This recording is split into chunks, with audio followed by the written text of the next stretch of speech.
Imagine, demand, and build a world transformed.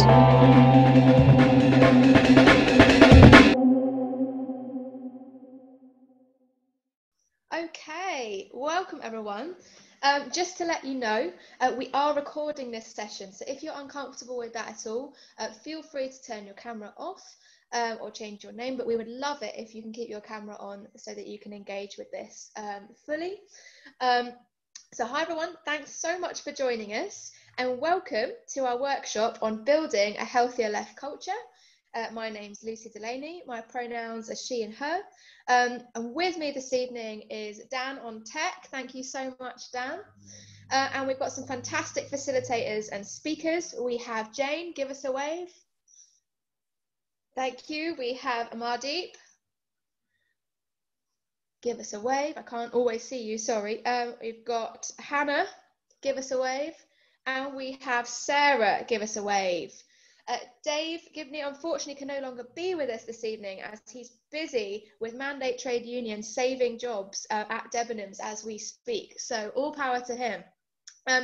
So our fantastic speakers and facilitators will introduce themselves as we go through the session. Just to note, we will be using a couple of different tools today. We'll be going into breakout rooms on Zoom. And we will also later at some point be asking you to type on some Google slides that we'll be sending around. This is a bit like a PowerPoint, but tech will be on hand and facilitators will take you through how to do this, so don't worry. Just make sure, if you can, that you're on a laptop rather than a phone, because it makes it's easier to participate in the activities. So, Dan, could you take us to slide 2, please? Welcome to those who've just joined as well. We've only just got started. Okay, so aims for today. So we want to set the political context and diagnose the problems of unhealthy left culture. So we'll discuss what is it, what is healthy left culture, what isn't healthy left culture. We're going to take a deep dive into some scenarios of unhealthy culture and behaviour and examine what it is that the left lacks, for example, a diagnosis or resources to be able to combat this, or structures we think we need to actually be able to build a healthy left culture on the left. We're going to spotlight some of our fantastic facilitators and hear their experiences of working to build a healthier left culture and what they think is most important. And finally, we're going to begin work on a collaborative resource to be used by TWT and other left spaces to be continued by a working group, and we will be putting this on our resource hub. Thanks, Dan. If we can go to slide 3, please. And welcome to all who've just joined. So this session will last 2 hours. In the first half, we'll be setting the context, then we'll examine some scenarios, then we'll have a quick 5-minute break, then we're going to hear from our speakers and facilitators, and then finally we're going to do our activity of building a collaborative resource. Dan, could we go to slide 4? Thank you. So very quickly, I'm going to speed through some so what we call a collective agreement, essentially ground rules. These are really important in this session. As you probably guessed, this is a really wide-ranging session, which is fantastic. But it means that a lot of us may have arrived with very different views or from across the left and wider. And I just want to make sure we can get as much out of this session as possible in a productive way and embody this session of what it is to participate in healthy left culture. So number 1, be open to ideas. The point of this session is to challenge the culture a lot of us may recognize as unhealthy, but which we still may inhabit. It can take quite a while to unlearn things like, knee-jerk reactions to things.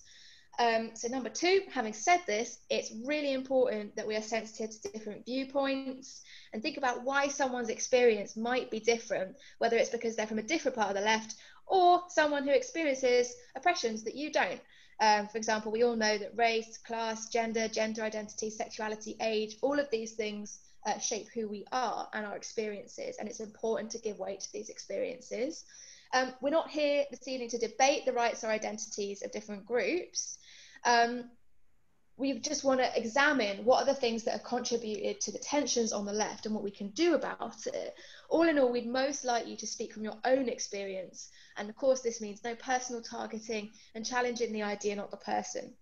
Number 3, name in the chat to speak. We're going to keep the chat open for most parts of this session.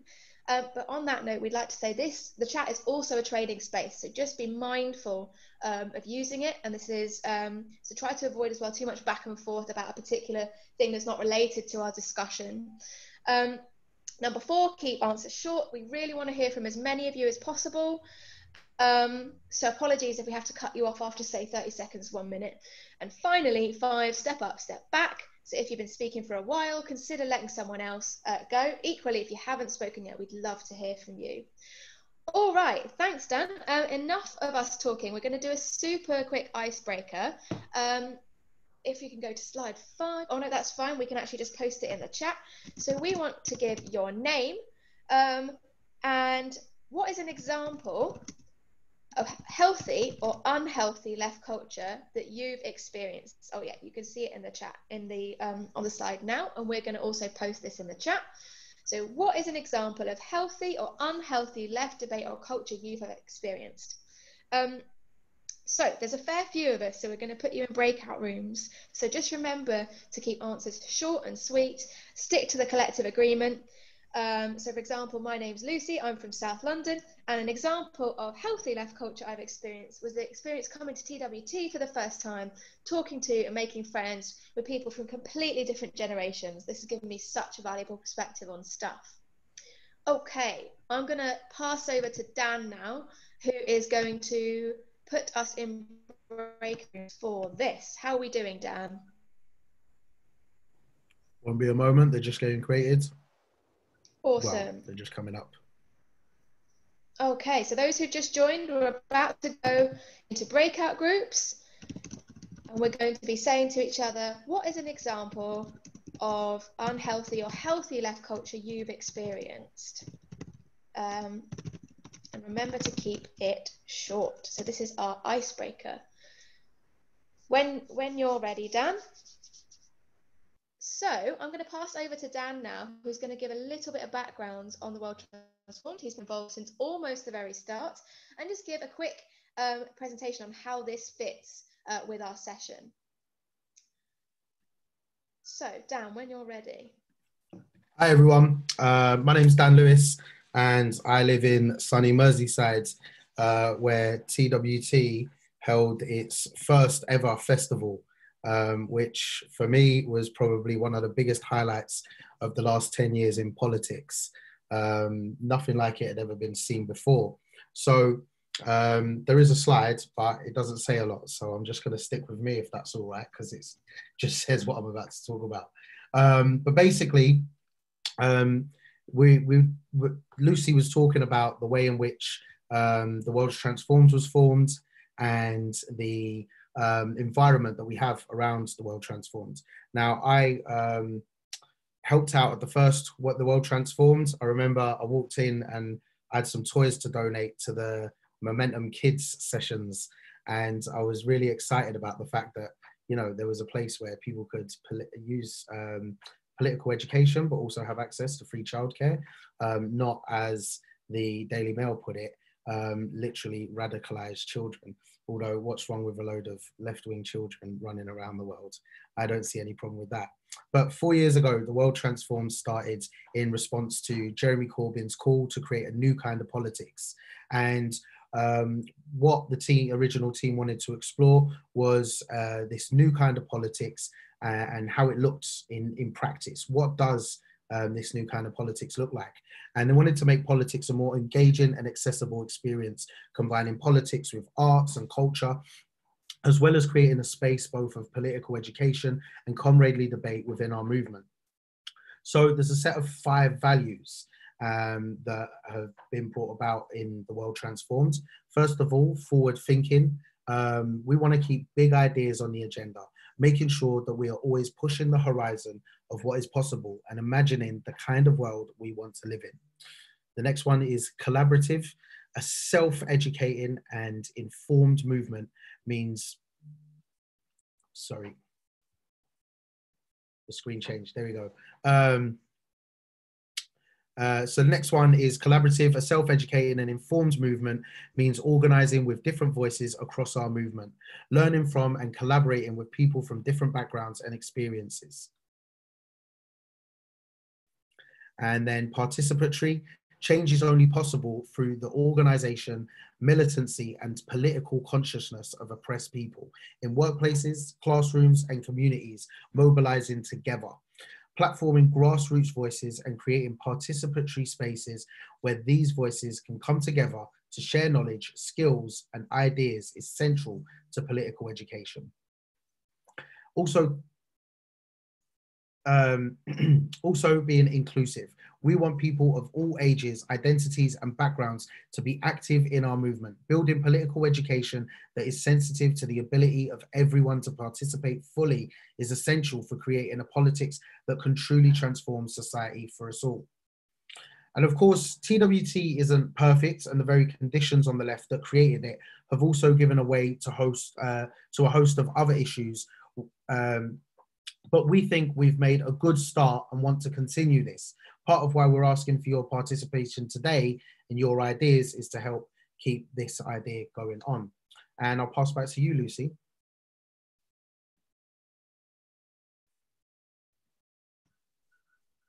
All right, thanks very much for that, Dan. That was a really nice overview.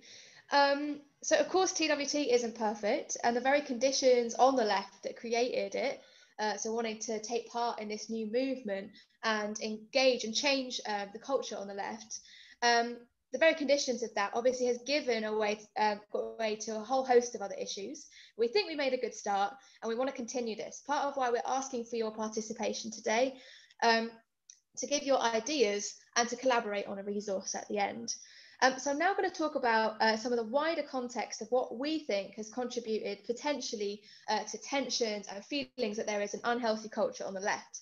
There's obviously way more issues than we can do today, but I wanted to foreground some key tensions. So quick background about me. I'm a former community organiser in South London, but I became an activist through being a full-time university women's officer and a feminist and queer activist. I found my home in a place, an era, I guess I would call identity politics. I then discovered, or I guess rediscovered, the left and became involved with things like TWT and Momentum. So these issues are really important to me on a personal level, as well as being an interest of mine. Having experienced the tensions between different parts of the left, and knowing that it can get really difficult, and how it impacts on the way we organise for socialism. So, Dan, thanks. If we could screen share back to that slide. So, what are the key things? Well, when Corbyn came to power, it ignited for so many what they had been feeling, including many community groups that for the first time felt like they would be heard.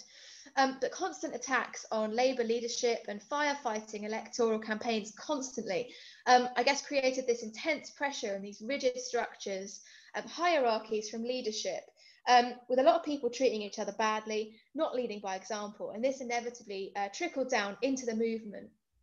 The promise of grassroots ended up the promise of grassroots participation did happen to some extent, but more often than not, it ended up a bit more top down than we would have liked. And the grassroots capacity wasn't really used. This is something that John McDonnell talks a lot about, actually.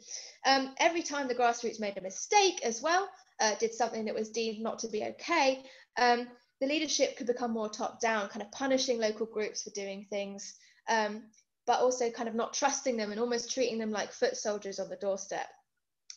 So after the general election, you think we'd have time to think about how we relate to each other. But with the Labour leadership election being a disappointment for many, and COVID-19, people on the left, their sense was that a lot of people were sick of losing. They've been crying out for anything to hold on to. So when a chance for the left to build the left comes along, concerns from marginalised groups in particular sort of become seen as secondary to the primary goal of unity. And we've seen this on so many ways with Latin Village, concerns over transphobia on left slates, and the alienation of so many Black, Jewish and non-white members over racism.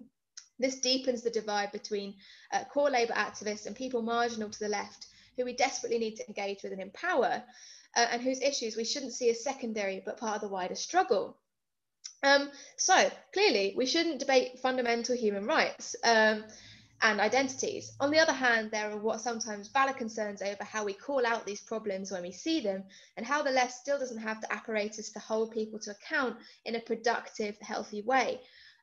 We're still calling for expulsion rather than transformative political education where possible, and we get too bogged down in the actions of individuals rather than improving our own culture and practice.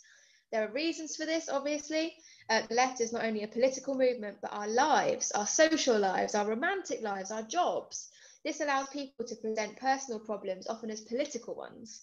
And whilst identity politics says certain groups have access to particular kinds of knowledge about particular things, which is important, in a context where personal issues are always being presented as political ones that can't be questioned, we're then in a situation when we don't allow people to question what really happened or what should happen next, and then things become really difficult. And of course, the thing which makes all of this so much more heated, Twitter and online spaces that usually serve to deepen divisions and score left brownie points rather than build constructive analysis. This can create a really overly factional environment and propagate hearsay, which can tarnish activists for life, with people brandishing screenshots and using them as social currency from literally 2008, or if so-and-so is rumoured to be in with the wrong group, no one will touch them with a barge pole. So the result, we have a left that often mirrors the behaviour of the right, or even the Labour right, using the language of liberation as weapons with serious clout to harm each other and destroy each other's reputations. We don't agree on everything, and we don't need to. We just need to work together. But we need to understand how current setups incentivise bad behaviour, such as a lack of meeting and dialogue space, and lack of care, I guess, being at odds with the political struggle we've been facing for several years, especially in elections where there's competition for resources for these platforms. But people don't act out for no reason, and they build people don't act up for no reason. And so I really want us today to examine where these things have come from. Why do people say the things they do?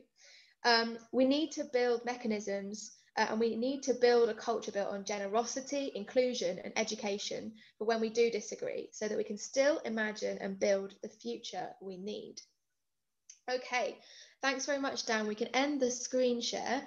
Hopefully that's given a little bit of context.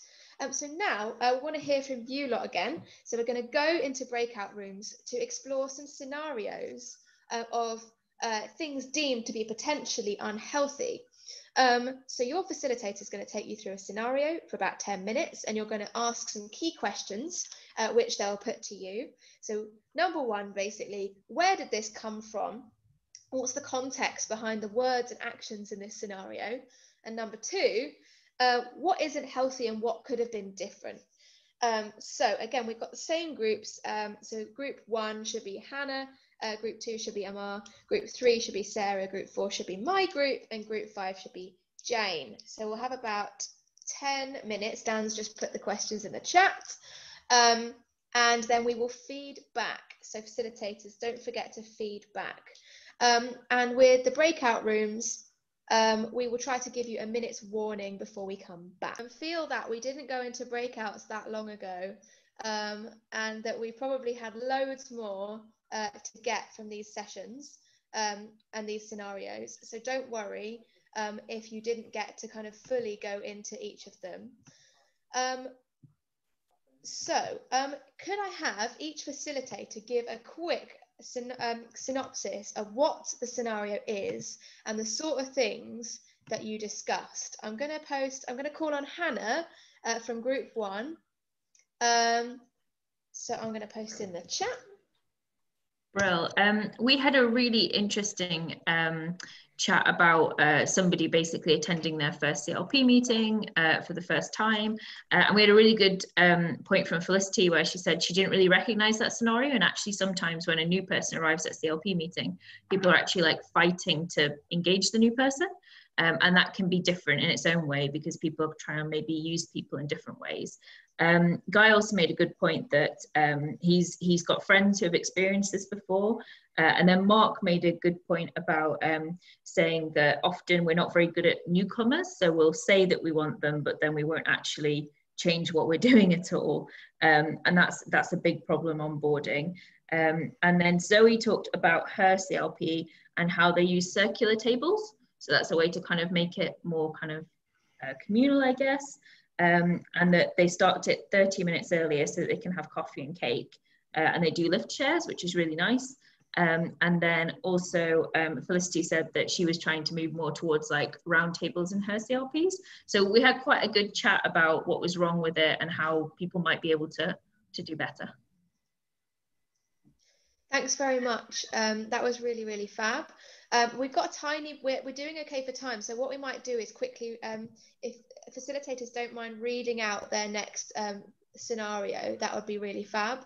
But thank you very much, Hannah. I think that was a really, really interesting summary. So key things here being somebody new to their group and not feeling included, and maybe this idea of like cliquiness and not being kind of not being taken care of in terms of onboarding. I think that's particularly pertinent to people who are new to the Labour Party or new to the left. It says that this person came from her mutual aid community group, for example. All right, thank you so much, Hannah. Amar, do you want to take us through your scenario? Yeah, sure. So the scenario that we had is a big left WhatsApp chat where some newcomers were talking about their experiences of racism, queerphobia, and classism as part of capitalist structures, but also within left spaces as well.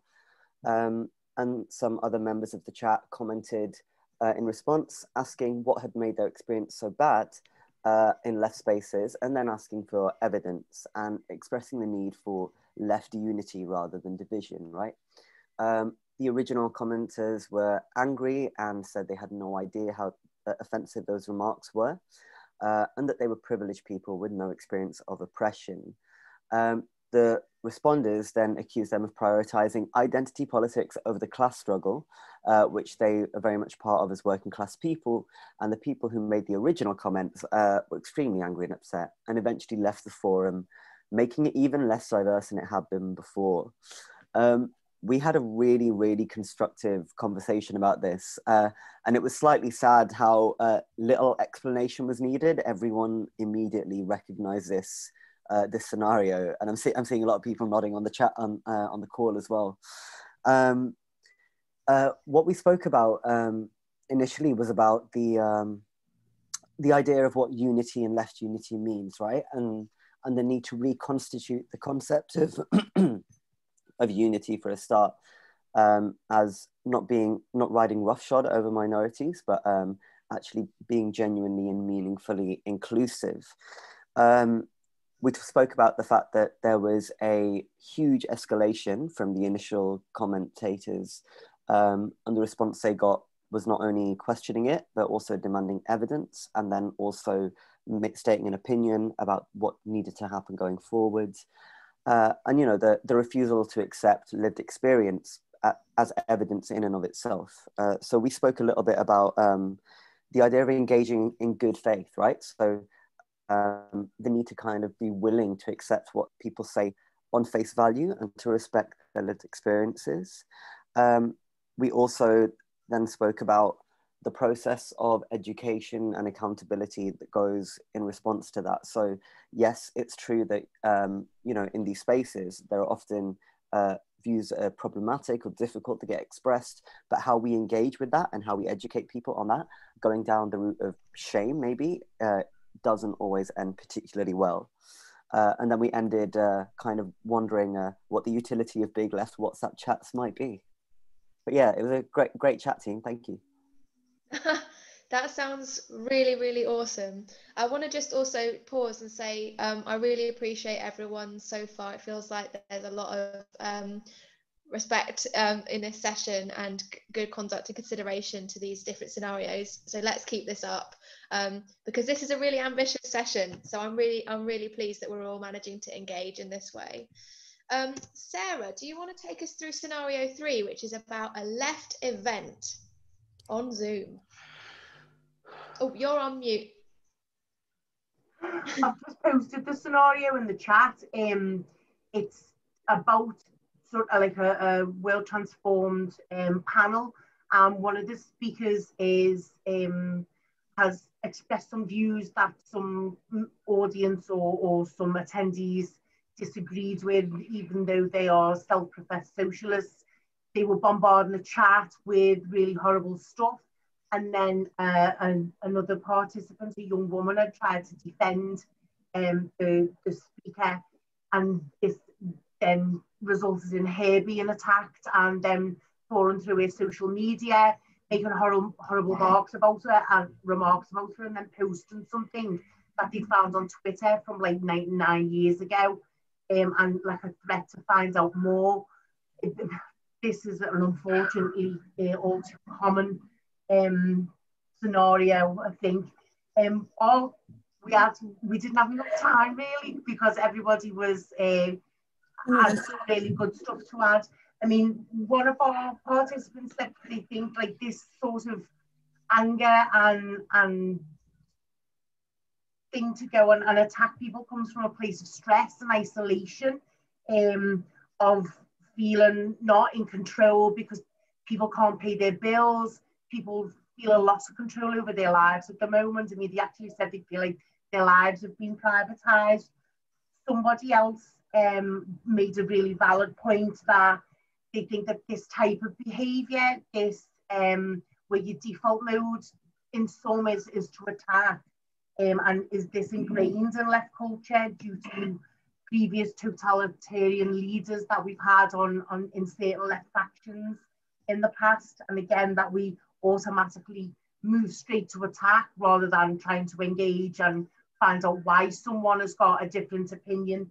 And in terms of what we think, what could have been different, people said they should have got, if they disagreed with or were offended by what the panel speaker was talking about, it should have gone to the facilitator. They should not have started attacking certainly the speaker, and nor the young girl who had also young woman who also tried to put her thoughts forward in the chat, because it just makes it toxic and again dissuades people from getting involved in events like this. But yeah, it was a really good chat, so great, thanks. Thanks so much, Sarah. I think that was some really good points. I think also the reason why we don't want to unnecessarily gender each scenario, but several people kind of actually asked to include this kind of scenario because of the fact that it is often obviously like young women who are targeted, people of colour, they're seen as often kind of easy targets, and I've definitely seen that happen more to these groups in terms of being targeted and things. So yeah, thank you. So my group 4, I feel I just want to apologize in advance. We didn't really get that much time, so I feel like we kind of whizzed through some things, and it would be really good to talk about this more because this was a particularly tricky issue. Recently a new Labour Party grassroots campaign was started. Another campaign group created a set of wide-ranging pledges on an issue concerning a marginalised group, put them to the new campaign and asked everybody involved to sign them with a 2-day deadline. Most signed, but one of the campaign members was unsure about signing, as whilst they said they supported the issue, they said they hadn't read enough about it yet and had an issue with the framing of a couple of points. One involved the members for not complying, for example. This caused a stir and they were widely called out and criticised. This, however, caused them to get defensive and double down on their original concerns. So the things that came up about this, and I should note this wasn't one particular campaign, this scenario, this has been taken from several examples of different campaign groups, I guess, coming to people with a set of pledges. And so the kind of context that we talked about was sometimes it's becoming more popular to kind of ask people to sign a set of pledges to stand up for a particular really important issue, often concerning issues of marginalised groups, because it's really important that a new campaign takes a stand on things. And we also said that it was really important to give weight, particularly to marginalised voices. And so it was really important to give weight to these asks and to the things that were being asked of them. One thing, but the things we said were unhelpful is this idea of kind of condensing an entire issue into a set of pledges that if you don't sign, you're kind of in trouble. And we said that this person who doesn't want to sign probably does need a bit of education around the issue, but that they've only kind of been given 2 days, and that they have expressed willingness to find out more about it. And so we should probably give them the benefit of the doubt to be able to read up. There's also an argument that maybe we shouldn't be presenting these sorts of things as in pledge form, just because it can take away nuance or genuine areas of concern, like, for example, some pledges that are about, say, punishing people through like expulsion or other means. So this was what came up. We said that we would rather do things through political education and things like that. Okay, and then finally, Jane, your group, you had the final scenario about a tweet. I'm posting it in the chat now.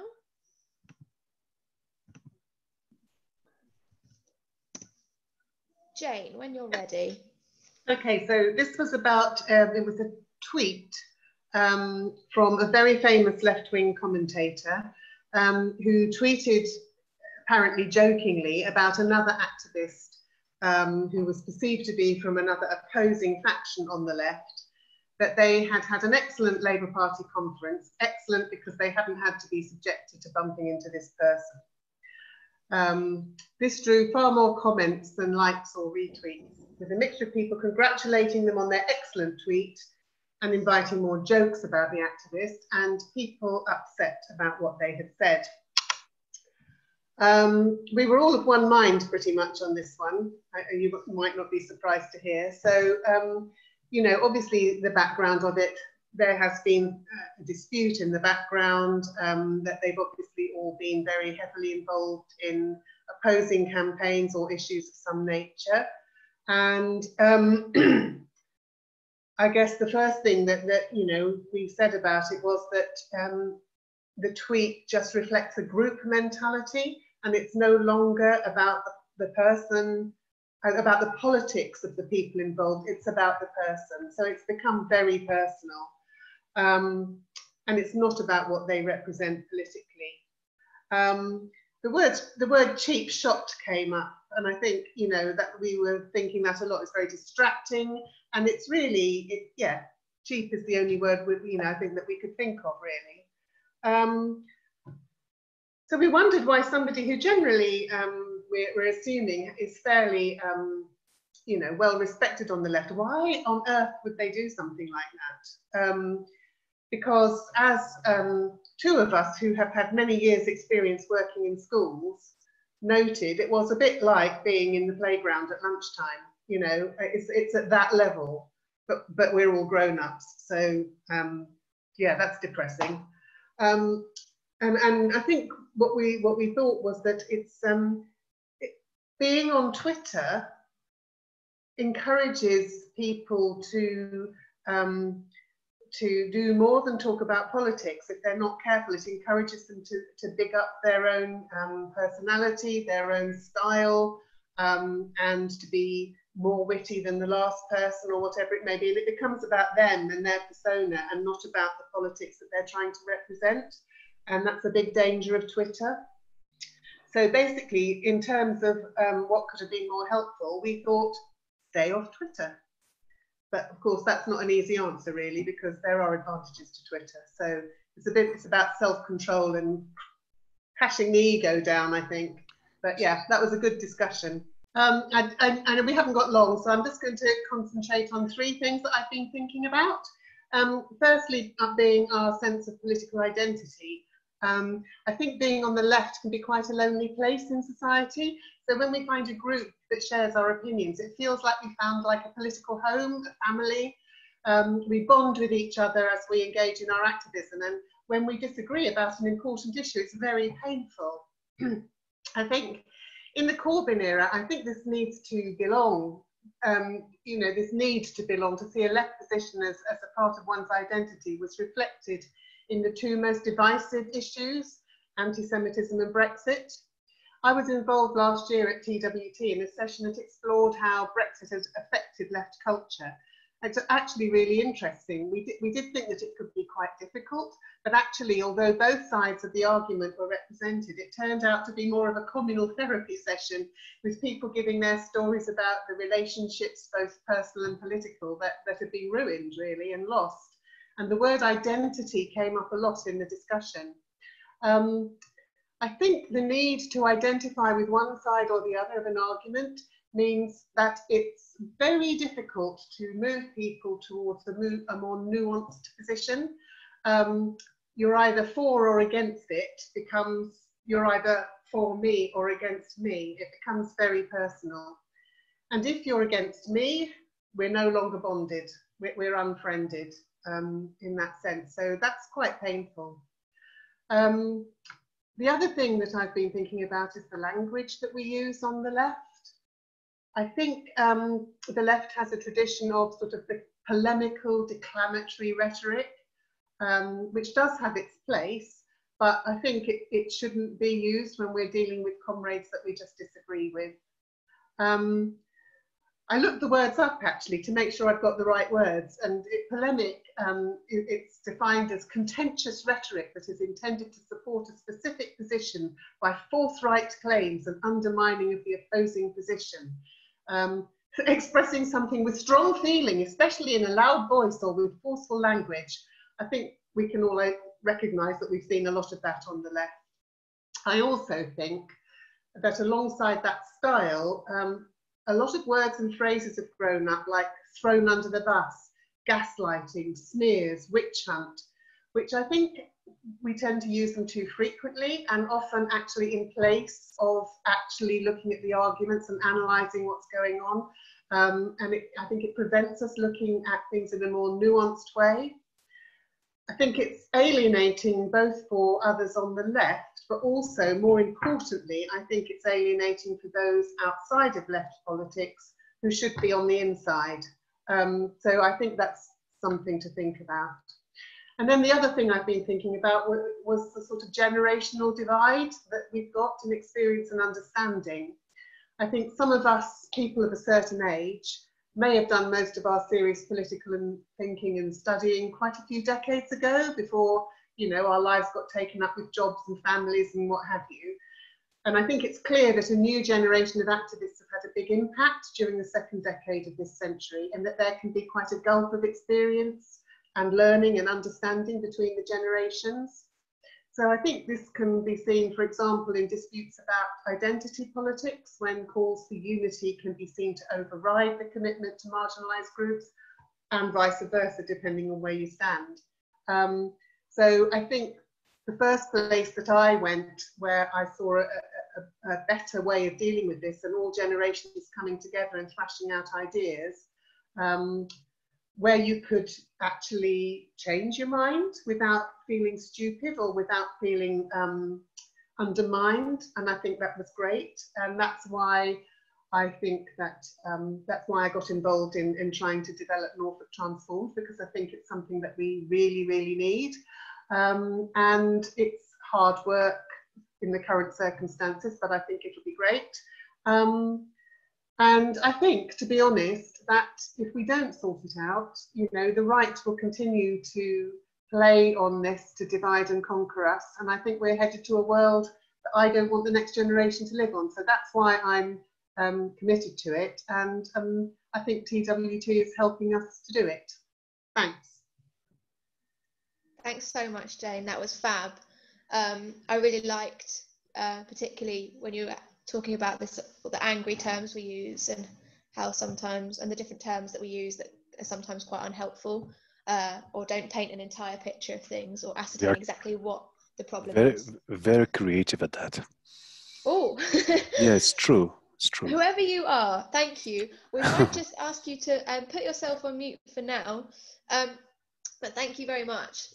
Okay, second up, Hannah O'Rourke. Hannah is an acting director of Labour Together. She is also a co-organiser of Campaign Lab, a community of volunteer data scientists, coders and technologists working on campaign innovation. Welcome, Hannah. Hi, thank you so much for having me. So I help to run Labour Together, which is a network for activists across the party. We run all the way from sort of momentum to progress, and we broker kind of spaces where people can come together to talk about the kind of longer term challenges for Labour, or those deeper questions that a lot of the time our party is not very good at facing. So that's kind of what we do. We've tried to keep MPs together on Brexit. We've brokered discussions between progress and momentum on party reform. So we've done a lot of the kind of like brokering bit, and I'm really happy to be here at TWT today because I think this is a really, really important issue, and I think it's so important that kind of all factions and all sides of our party start to look at these kind of difficult questions. And I think so much of this comes down to how you structure meetings. And actually, I think TWT does a lot of this incredibly well. So Lucy, who's designed this session, like, it's a great way to do it. Participation really helps break down barriers. I think when you stop people talking, or you stop people being able to interact or participate, actually you're more likely to get these things bubbling up, and particularly toxic behaviors happening. So I think that's really important. And one of the things that we've been doing as part of Labour Together, and it's on the TWT Resource Hub, is we've been holding members roundtables. So we're getting members with very different political perspectives. And that's one of the things one of the phrases we use at Labour Together is tables, not podiums. So if you can have people around a table, you're more likely to get a constructive outcome than if people are at podiums just shouting at each other. So what we usually do is encourage members to share a meal together. And then we ask them to kind of think big picture about, you know, if a child born today lives to see the year 2100, what world do we want them to live in? To try and just kind of elevate the discussion a bit. And then we invite people to kind of share who they are and talk about their different identities. So for example, one person might say, you know, I'm a woman. I'm also like really interested in baking. I'm from this part of the country and that's really important to me, or I have this experience. And what's really useful when you ask people to give multiple identities is that we realize that we're all holding conflicting identities all of the time, because we in ourselves contain multitudes. And once you recognize that, then you're more likely to understand that the people you're talking to have different experiences and different things about them. And actually, that's a really good way to be able to understand how to build solidarity with each other and also build understanding. And that actually that person's identity isn't just tied to like one political identity or one faction. So that's what we usually try to do. And I think that's a really important point, because actually, like, when you're building a movement is messy and complex. Like, there's lots of people, there's lots of viewpoints, and actually, like, you're building a movement towards a shared goal or outcome, but it's a movement because it has to be able to accept difference. Otherwise, it's like a cult or something that is everybody believes the same thing. And that's why I think it's really important that we remember that unity doesn't mean eliminating difference. Difference is healthy, difference is productive, difference is an acknowledgement of how we are different, but it's more about how we navigate that difference and move forward. So that's another point I kind of would make about generally where our philosophy kind of comes from. And then the final thing I'd kind of like to say is that the biggest thing for me is that, you know, everybody's politics evolves. Like, I don't have the same politics I had when I was like 18. I don't have the same politics I had when I was like 2 years ago. We're all on journeys, and where we kind of begin and where we end is different. And what really upsets me is when I see sort of like young people involved in kind of Labour youth stuff, and they're very like, oh God, I've got to be this because otherwise these people will hate me or anything else. And it's just, these people are on journeys, and we need to remember that they will develop and they'll change their minds about things. And that's okay, actually, because if we all believe that the world can change, which is why I think we're all here, you have to believe that people can change.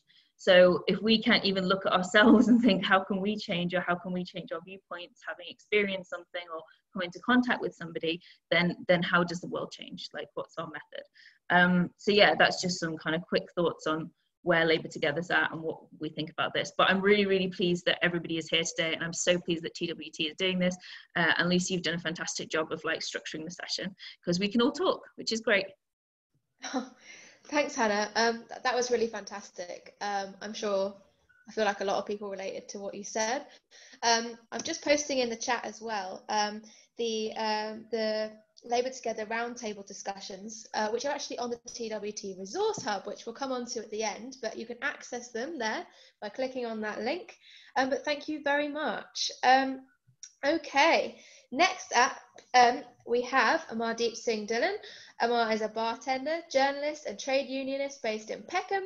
He's an editor at Red Pepper, a founding member of South London Bartenders Network and BAME officer for Peckham Rye Labour Branch. Off you go, welcome. Hi, and thank you so much for including me in this again. I feel very privileged to be in a constructive left space. So I guess when I think of, and we talk about this a lot, about the need for a healthier left culture. And what always comes to my mind is who are we talking about when we say that? A healthier left culture for who, right?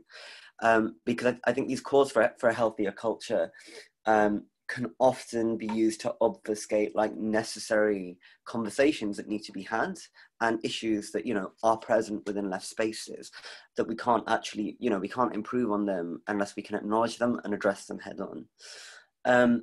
What I see over and over again is actually the scenario that my group were discussing, which is about identity politics. I don't like using that label generally, but I think we have seen the neoliberalization of identity politics, where I have these characteristics, therefore what I say on this subject is sacrosanct and cannot be critiqued because you have Y characteristics. And as someone with many X characteristics, I find that infantilizing and puerile. It's not useful for the movement, right? We have to be able to critique one another. It's absolutely fine and valid to say to someone, I think your opinion is informed by your experience or your lack of it or your privilege. But it's not constructive to say that because of that, I don't need to engage with what you've said. It's really, really, critically important that we engage with what is said, rather than just kind of saying, well, you are this. And I'm guilty of doing that. And, speaking of Twitter, I do it on Twitter all the time, because I kind of use Twitter to vent. I think there's also a danger around these conversations that we forget that, the left is not Twitter, right? A lot of the left are, terminally online and need to, do some self-care. But Twitter is not the extent of left spaces, and it's not even the space that I'm the most concerned about, actually. I'm speaking from my experience within trade unionism and within local Labour Party stuff. A case study in how what's online can have ramifications, but it's the actual physical spaces that matter, is around how local members of the party have dealt with things like transphobia, for example, right? And we know that there's been some real mess ups from groups that I've got so much respect for, specifically around transphobia. And I think it's because there's a confusion over the distinction, right, between the need for institutional solidarity and red lines, which I would argue has to be absolute for oppressed peoples and minorities.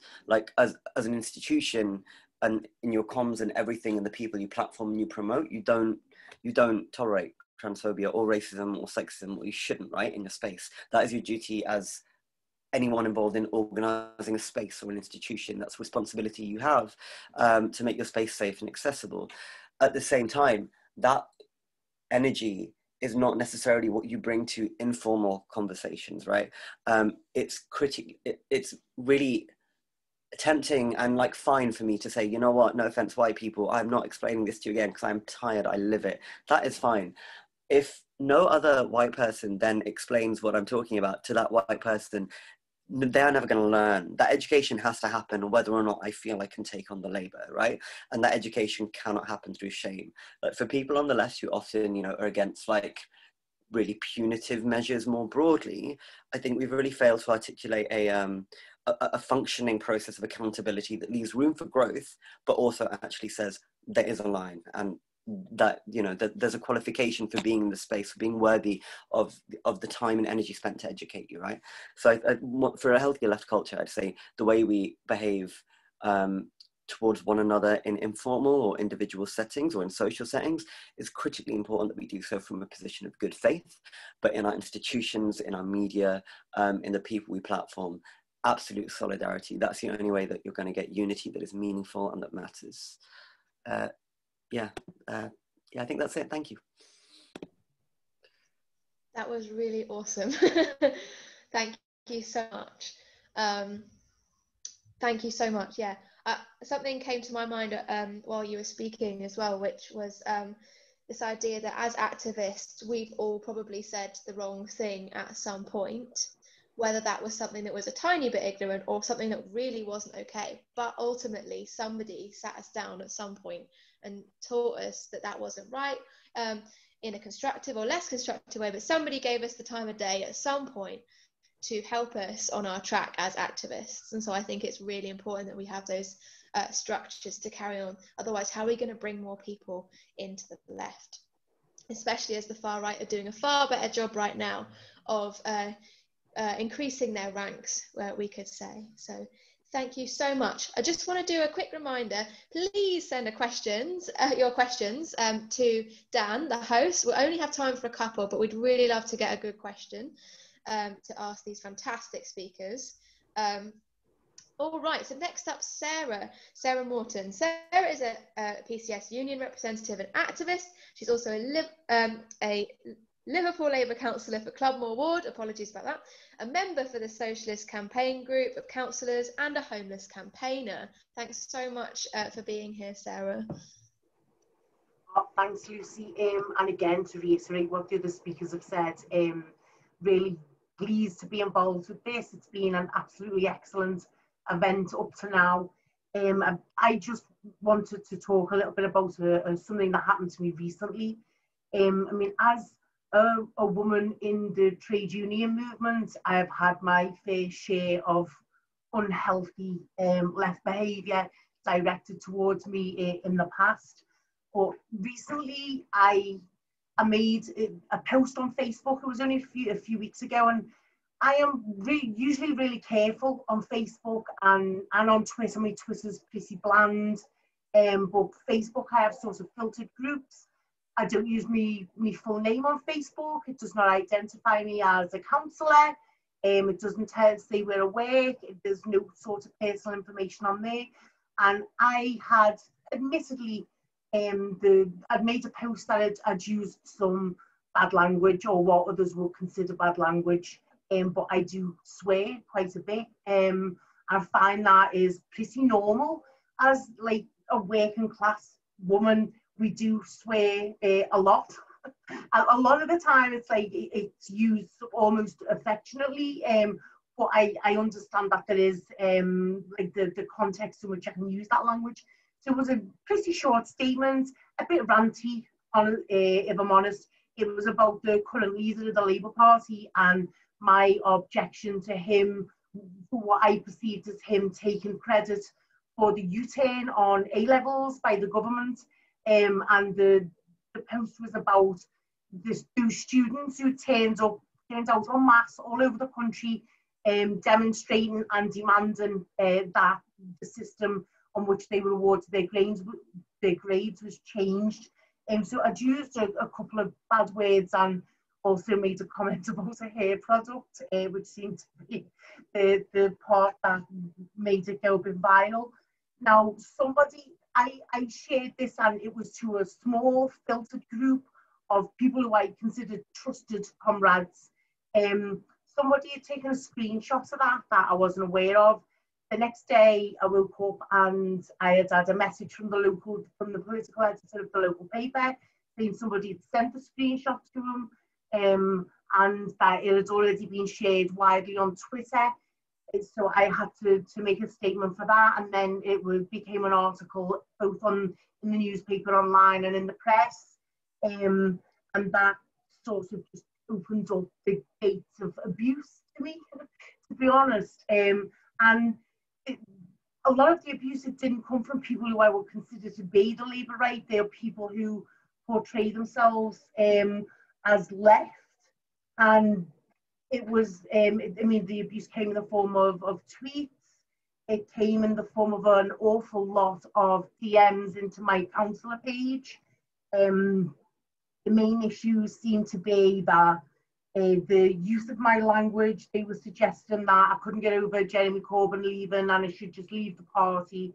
The party was no longer a party for me. I should, but a lot of it was quite misogynistic and abusive about my size. I'm like a pretty big woman, and that was raised on pretty much every nasty DM that was sent.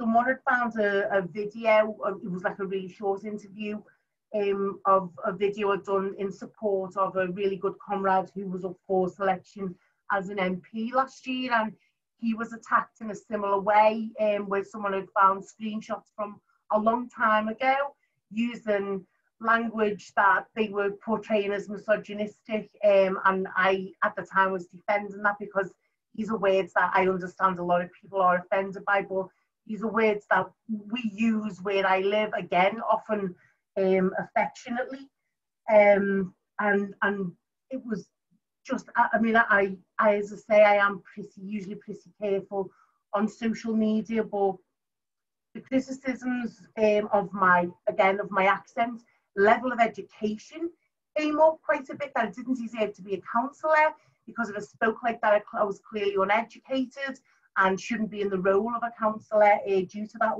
perceived lack of education. You got all this from a screenshot of a short video, by the way. And I mean, I have held my hands up that I possibly shouldn't have used that language, but I did feel it was going to a filtered group. But the thing that I found most unhealthy about it was people's sense of entitlement to make assumptions about me as a person based on a couple of paragraphs from a screenshot and a short video. And I will say this, all the messages, the negative, abusive messages, all came from men, every single one of them. I also had someone go through my pictures on Facebook and started making memes and stuff like that. It was all, some of them were where people thought they were being supportive, but it's still like a bit of a violation that they thought that that was fine and that I would be supportive of that.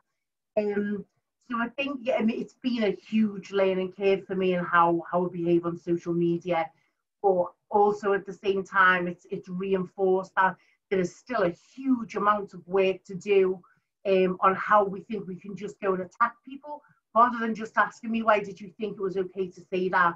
Why did you attack the current leader of the party? I've just realised I'm timing myself and it's been going on for ages now, so I'm going to stop, but thanks very much for listening. Thank you. Thank you, Sarah. Thanks so much for also being willing to share your experience. I think that's really, really valuable for us, and I think we've all been there, either saying something or getting unfairly targeted as a certain group. So thank you so much, and solidarity. Okay, so we've got time for just a couple of questions. So we've picked a couple. Apologies if you didn't get chosen, but we had some really good ones. So the first one, and the chat is now open again. Our first question is attempts to create a healthier, kinder political culture is really tested during elections. What can we practically do about elections? I think, Hannah, you are up for giving an answer to this. Would you be up for speaking on this? Yeah, definitely. So yeah, I assume we mean internal elections here in terms of when things are most likely to come to a head. So I think the biggest things with elections is if we see elections as the only way in which we can express ourselves or participate, which often they are the only way, they become a huge thing that people get very kind of fixated on. So for me, if you're trying to build a much deeper democracy, and this is something that Hilary has written quite a lot on, then you have multiple times for people to participate and to give their viewpoints. So rather than seeing elections as kind of the be all and end all, as the only way to have power or influence in the Labour Party, I would say that we need to change our structures to make it so that we can have different ways of having influence. So the focus isn't just on elections, so people feel that they can participate all the time and take part all the time, which I think would just dial down the temperature on them. So I think it's about rethinking how we do democracy in the Labour Party, how we do participation in the Labour Party, and I think having some serious thought about that. But that's something that I'd also say about wider society as well. Like, we're not democratic enough, and I think that leads to really high stakes elections where people end up fighting each other for reasons that might not be as productive. Does that kind of answer the question? I hope it does. Thanks, Hannah. I think that was really good. And because we've now had an absolute deluge of questions come in, which we're not going to be able to cover, but I'm going to actually move on to the next one. So the second question is, how can we, as the left, interact in politics in a way that doesn't just avoid escalating or causing problems, but also pushes our political opponents to join us in improving their behaviour? So I feel like we're all here because we want healthier culture. How do we push our political opponents to do the same? And I think, Amar, you are up for answering this question. Yeah, I am. I'm worried it's not going to be like the most constructive answer given what we've been saying. I suppose it depends who you frame as your political opponents, right? If we're talking about people who are kind of maybe more centrist or whatever, or like within the Labour Party even, you know, you can appeal to people's good nature and hope that by engaging in good faith that they will return the favour. If you're talking about things like, you know, Tories or like the far Labour, right, my sense is that actually you can't really, or it's not a good use of energy, essentially, is my perspective, to be focused and trying to get them to modify their behaviour. It comes down to what you're motivated by, right? So a lot of us on the left, by and large, we're motivated by genuine an optimism to a degree, right? That things can get better and things have to be better at the same time, and that people have to be the primary motivation of any policy. And I think, like, if you're approaching politics with a view that's not like that, or a view that's maybe a bit more pragmatic, a view in particular that might be perhaps brazenly beholden to particular interests, right, based on that pragmatism. So if you know that, well, that's how the way the world works, the way the economy works, the best thing I can do is get a bit of power and then try and do a little bit of good, and that means I'm gonna take money from, I don't know, this oil baron or whatever. Like, for me, it's a waste of energy to try and get people like that to behave better, isn't it? What we need to actually focus on doing is make sure that, like, within the left, it's not just about good behavior, it's about actually constructing support systems, right?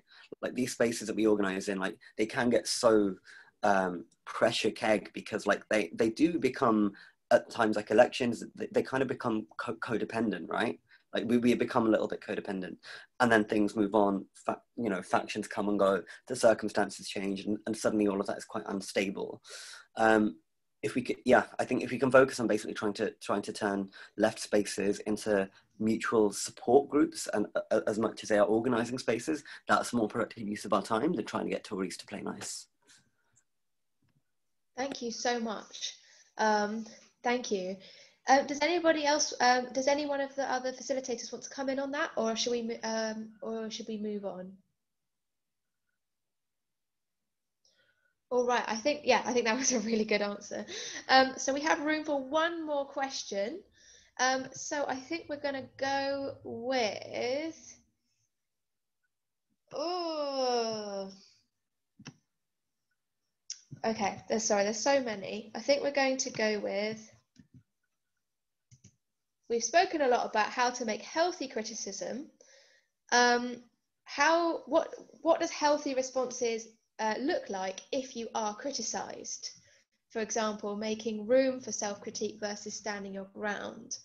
So what do healthy responses to criticism look like? Does anybody, do any of the facilitators want to have a go at this one?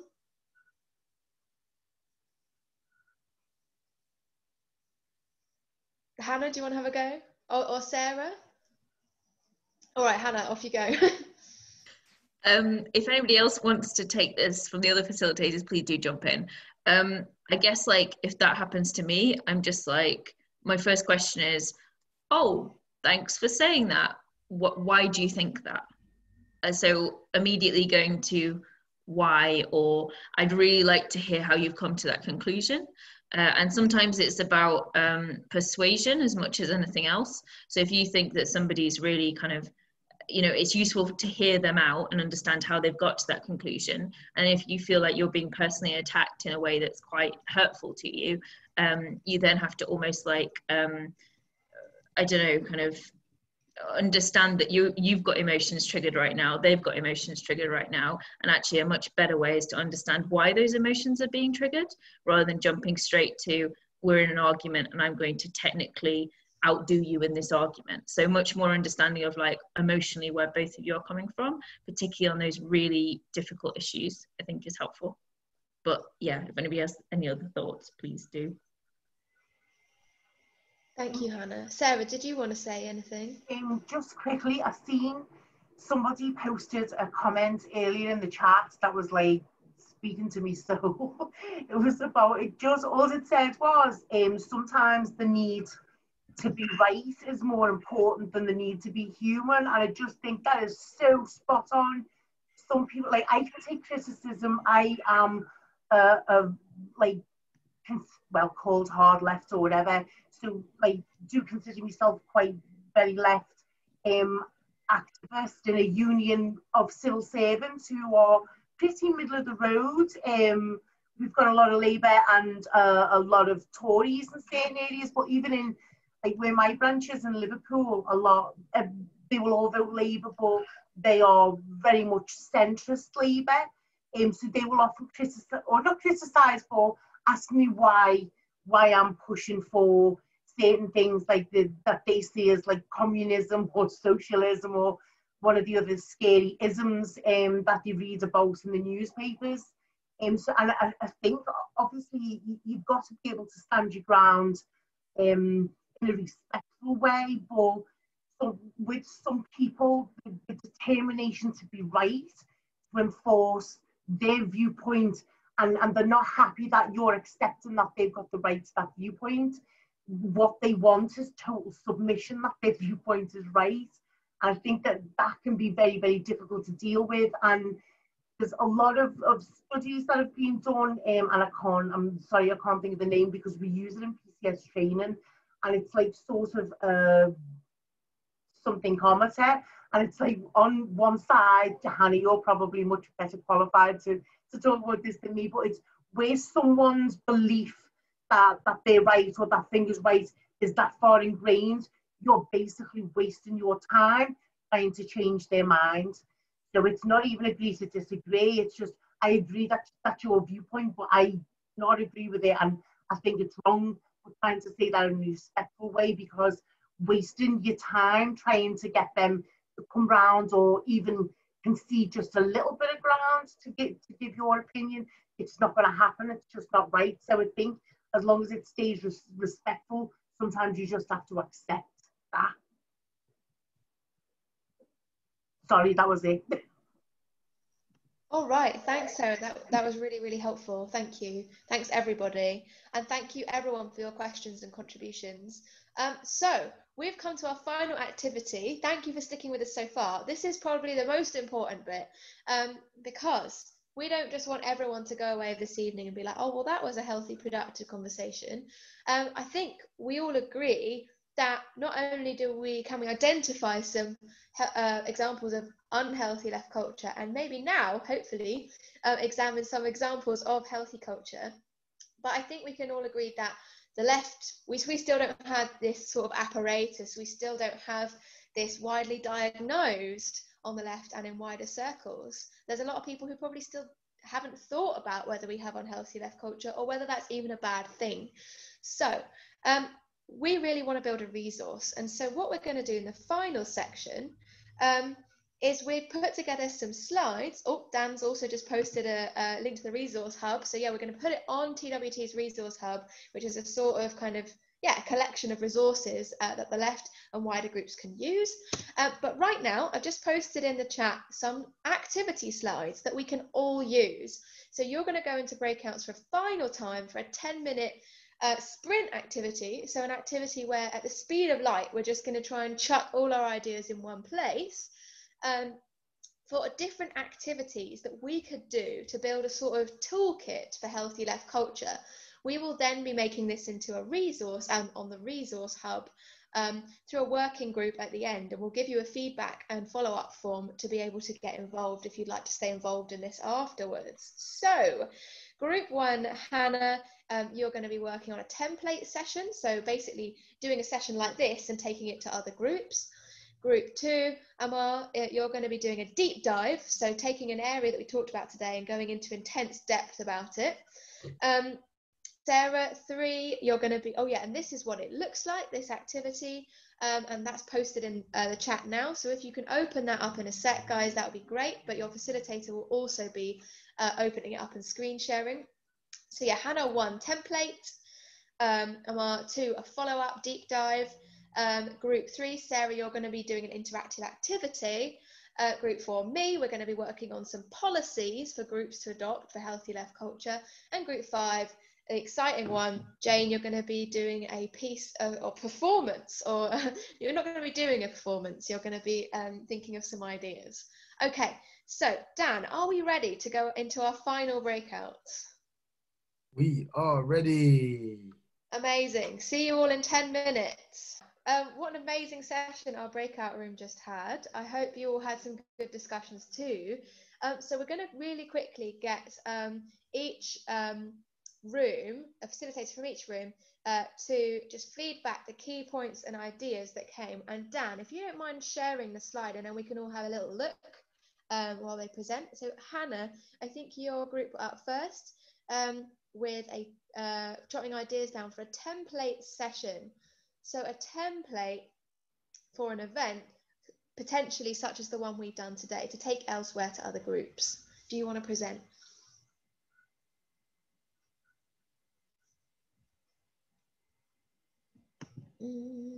Hannah, I think you're on mute, sorry. Yeah, sorry about that. My Zoom's gone a bit strange.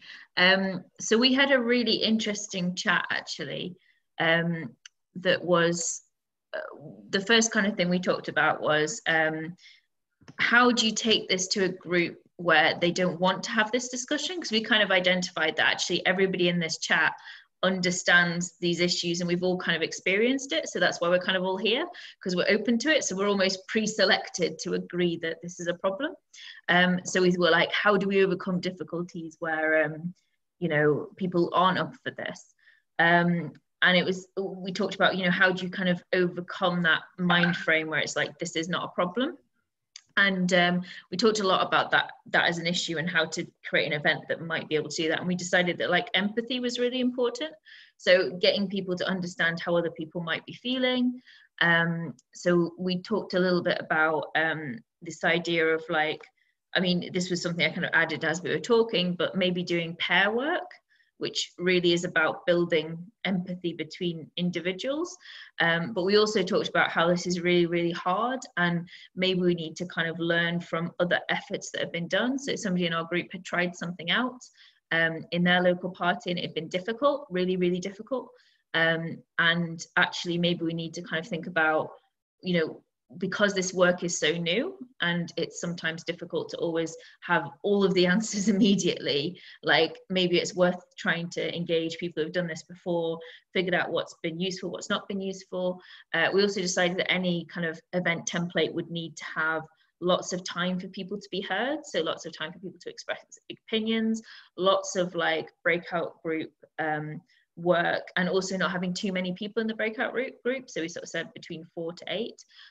So I guess we came up with some kind of like what a template might be like, but we didn't get too far in terms of like getting it written down, but we've just put down all our thoughts on this slide. But yeah, a lot of it was us thinking beyond how to engage people beyond the people who are already engaged in this. Thanks, Hannah, that's super. I really like the ideas. And I really like the ideas on the slide as well. Awesome, thank you. All right, we're going to go to group 2 now. Amar, do you want to talk about the deep dive into a particular area that you brainstormed with your group? Yeah, first of all, Hannah, that sounds like a really interesting and productive conversation. My group immediately had some really interesting ideas, and so the idea that kind of came up was around what it looks like to engage meaningfully, constructively, and productively, and in the left, so like what it means to try and cultivate spaces of like mutual support as well as organizing, and what it means to provide resources so that we can try and engage in ways that are healthier with one another. At the start, we thought that maybe just like a document, like a draft or a toolkit might be useful. And then the idea of introducing or suggesting some activities like role reversal might be useful. And then one member of the group reflected on like the limited utility of toolkits because unless they're often paired with something else. And then we had some really interesting conversations about actually if what we're trying to do is build a more accessible, more engaging space, maybe rather than producing a finished product, if you will, it would actually be more productive and constructive to have a space where we can have the discussions about what our organizing principles should be, what the ground rules of a space should be, because a really good point was made that probably we're never gonna get it right, and we're definitely not gonna get it right very quickly, and the more perspectives that we actually bring on board and we actually try and listen to, the more useful and probably more accessible that kind of space or that kind of toolkit would become. So yes, I suppose that there's a proposal for a space in which there could be a discussion and like continually updated idea of principles of engagement and a toolkit as well to go alongside that. And I just want to thank my group. I know we're not being factional, but they were the best. Thank you so much.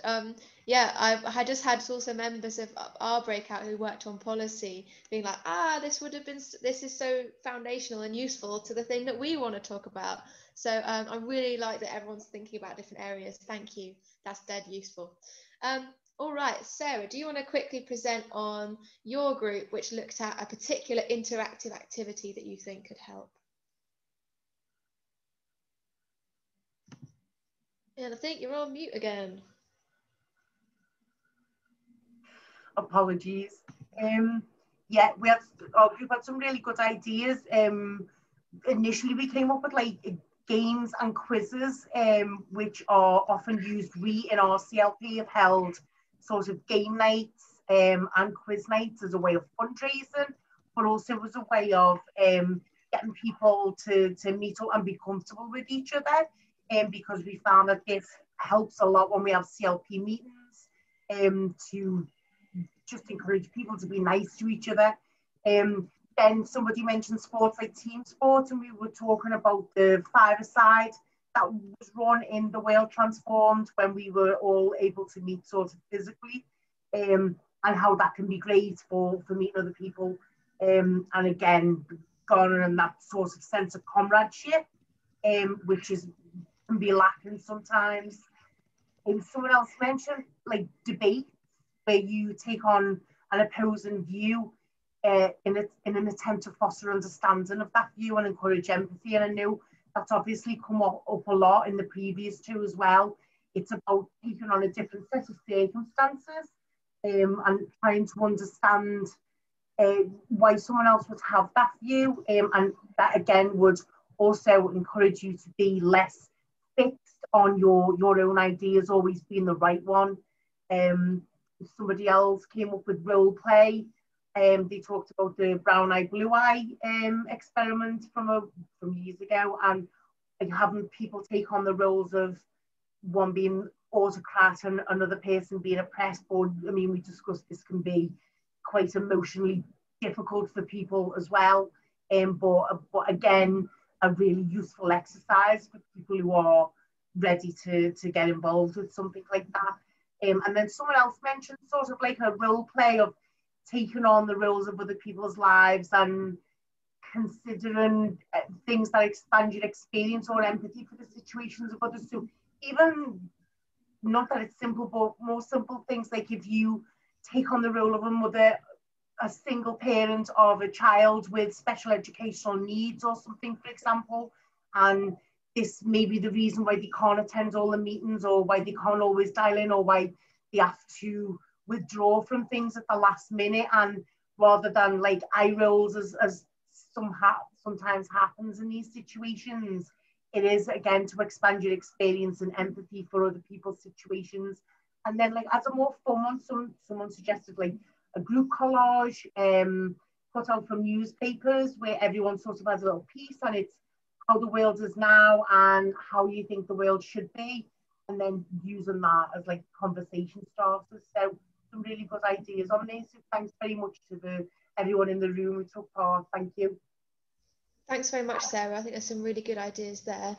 Thank you. Yeah, and I think it'll be really interesting to explore that, because I think, as you said, I think we need to consider, I guess, experiences of like trauma and like, I guess marginalised groups in this, in terms of kind of taking on and taking off different roles. But I really like the example you gave of like different barriers, like as you said, like a single mum trying to attend all these things. Yeah, I really like that. Okay, my group, we looked at policy, and we decided quite early on that this had to be informed by a lot of other things that a lot of you have actually gone into. So we thought that rather than go straight into some policies, it would be good to kind of codify into a code of conduct what kind of values we feel like we should adhere to if this is something that we want other left organisations to adopt. TWT actually has a code of conduct by which we set out all of our policies. So we thought this was a good place to start. So clear setting of red lines. So what's not up for debate? What are our core beliefs? But also the way we go about things. So, for example, in a professional, comradely, inclusive manner, no personal abuse and targeting could be good examples in this code of conduct. But we also said that when people do go wrong, we think it's really important to have policies about like accountability, where there's opportunities to learn. So not just kind of, right, that's it, but kind of having having accountability that actually works. So and also a means for people to raise issues and take a deeper dive into areas people know less about or are sensitive. So we looked at having internal trainings and political education as both a preventative thing and also a transformative thing when things do go wrong. I'll stop there because we're running over time and I want to get to the last group. So Jane, can you quickly explain the last one? Yes, we were quite excited by this one. We had a lovely discussion, and we decided that you could use the theatre of the oppressed techniques to help people to think about their behaviour, really. So you'd want to act out a theme. We thought it might be better if it was a fictional scenario, so that people weren't actually engaging with a particular event, because that might stop them questioning themselves, but maybe a fictional situation based on something that we know has actually happened, and using the stop rewind method to get the audience to say, oh, it would have been better if that character had said this, or if they had amended their body language so that they didn't look so aggressive, etc., all of that kind of stuff. And maybe then getting the audience at the end to reframe the whole scenario and say, actually, if this situation had been set up differently, then it would have been better as well. And then finally, to ask the audience at the end how they're going to use one thing from this learning to go and think about and adapt their own behaviour when they're interacting in political groups. So we thought that could be very, very effective, and we're quite happy to come back to TWT next year and do it for you. Great team, thank you very much, wonderful team. Thank you so much. Some amazing stuff there that is going to be such a useful springboard to when we actually do try and make this toolkit, which is we're now, I know, 3 minutes over time. We are now coming to a close, so thank you for bearing with us. So yeah, thank you so much. Some amazing points, but we don't want to stop here. We see today as, well, we know that we didn't cover everything. We covered a lot of breadth and not so much depth. So we really want to continue this discussion, be it in a series outside the festival, be it in this toolkit, be it coming back next year to TWT 21, with some really cool follow-up sessions. So we have created an evaluation and follow-up form, so we would please do fill this in. You can click on it now and just have it there in your browser. Please fill this in to tell us how you think this went, but also you can put your name and email down to stay involved to help finish this toolkit, and we will put this on the resource hub so that other organisations on the left and outside and on a wider level can use it. So please do fill that in.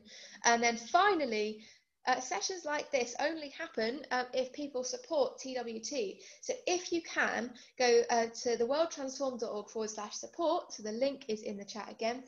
We really would really appreciate some donations so that we can continue doing political education every year and all year round. And then finally, we have an amazing thing this year called the online forum, where if you register, and everyone can register if they've registered for a festival pass or has been part of this festival, which you all are, you can join the community forum and basically chat about anything you've seen or have any conversation about anything. So please do set that up. You can even talk about this session. So that is it. Thank you so much, everybody. And thank you to our amazing facilitators and speakers. You're incredible. And I can't wait to carry on working on this and do some even more cool stuff. And thank you so much, Dan, for being a really patient and far more skilled tech person than I could ever have been. So thank you so much, everyone. Have a fantastic rest of your TWT and see you at some other sessions.